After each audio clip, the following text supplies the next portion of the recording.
Okay. Okay. Can you share your experience working with diverse student populations and how you ensure cultural competence in your practice?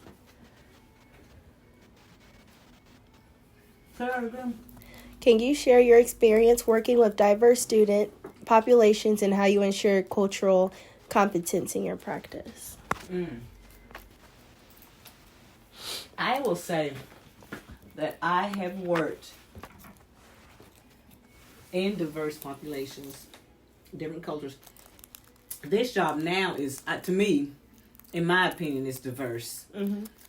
Between the teachers, the students, and students, mostly the students being from different places. So we try to incorporate the special activities Mm-hmm. that are significant to those different cultures and to the different races of people. So, we've done Holy, we do a Black History Month, we've done, highlight the Chinese New Year, things like that. So I think that's how you can get, bring diversity into the school. Okay. And then how do you... Mm-hmm. Makes sense. I'll word it. Okay. How do you approach conducting assessments and evaluations to determine students' needs and develop appropriate interventions? Mm-hmm. Well, you have to rely on your teachers a whole lot. With the current assessments that we are using and the new assessments that we are going to begin using through CAMBU and the core assessment, we should be evaluating each child on a daily basis, taking anecdotal notes, writing things up that will be on each child. And then as a teacher, hopefully the teachers are looking at what they're doing with their students, where they are with their assessments, and building from there as to who needs what. Because, they will be individualized. Because some kids may know the colors, some may not. So those who don't, you're going to work to help them learn their colors or their shapes or their letters. So, you have to rely a whole lot on your teachers to be able to do fair assessments in the classroom. And for the teachers, it's up to me to help train them and help them understand how to do a fair assessment. Okay. Can you provide an example of a challenging case you've worked on and how you collaborated with other professionals to support the student? We have had that. We've had that here at schools where we've had to consult with Project Enlightenment to come in and evaluate students based on some behavior problems that we've had. So, a lot of times you do as much as you can possibly do in the school, and then Project Enlightenment is a good program that you can reach out to and they can offer assistance. Okay. And how do you stay current with best practices in school psychology and ensure your inventions are evidence-based? Well, in this particular school, we rely heavily on our Goddard corporate system. They keep us abreast of new and upcoming practices. We do trainings throughout the year. Every teacher is required to get anywhere from 5 to 20 hours of training based on their education and experience. There's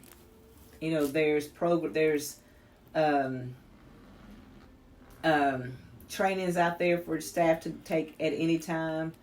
There's programs you can be associated with, like the National Association for the Education of Young Children.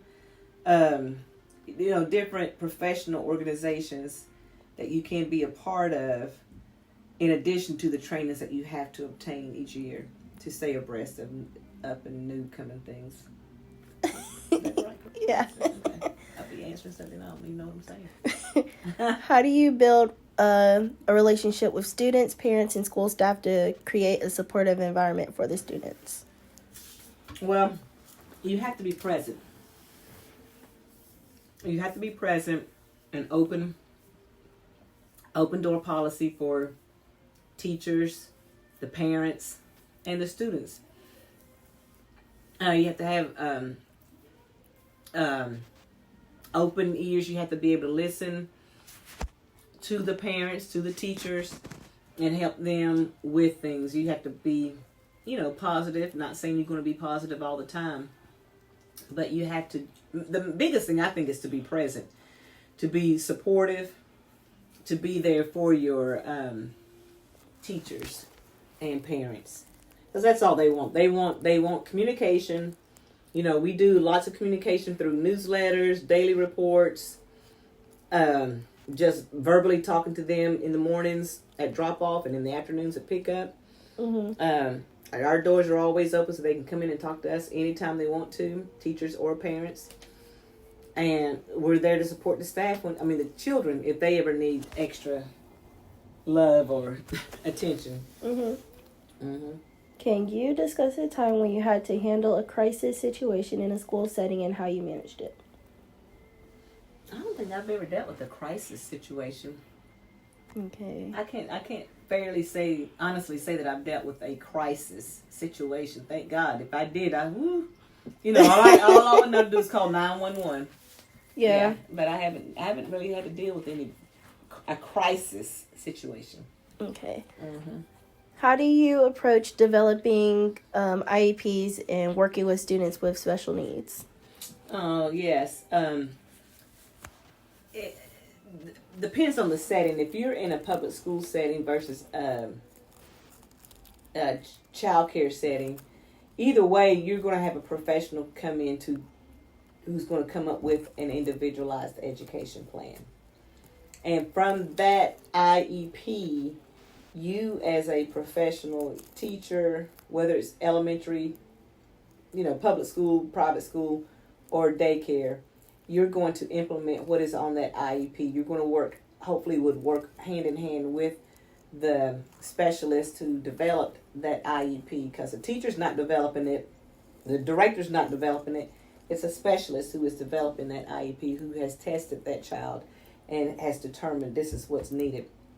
So as teachers and directors, you would work closely with that professional person and with the family and with the student to help them achieve the goals that are on their IEP, and just be respectful of the goals too. I always think respect is a big thing in education, regardless. Mm-hmm. You have to be respectful. If the IEP is saying this child needs extra work time, then give the child extra work time. Do what's on the IEP. Mm-hmm. Don't come up with your own plans and things.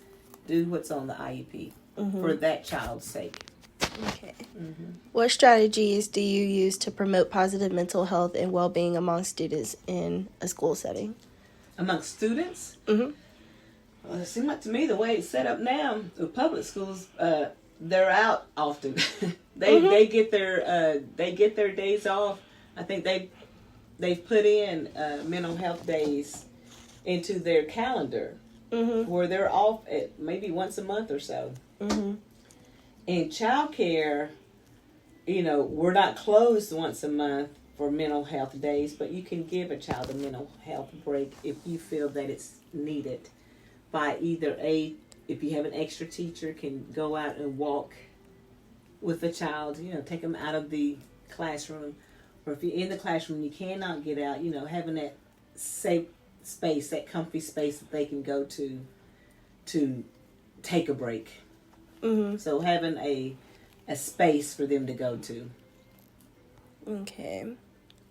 I don't know if I can really ask this question. Oh, it's fine. No, it's Amanda. Okay. How do you handle confidentiality? I can never say that. Yeah. And ethical considerations in your job or school. How do you handle confidentiality in ethical situations? You have to. Basically, it's just as it's stated. Everything that's confidential is confidential. You cannot share information. So you have files that are locked up. You have conversations that are behind closed door. You don't share things with anyone. It's part of the being professional. You just can't share confidential information. Yeah, that's it. Can't do it.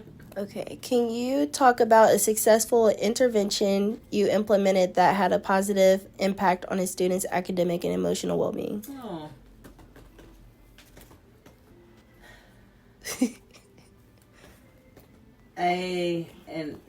Or an example. An example of something that's had a positive impact on a student.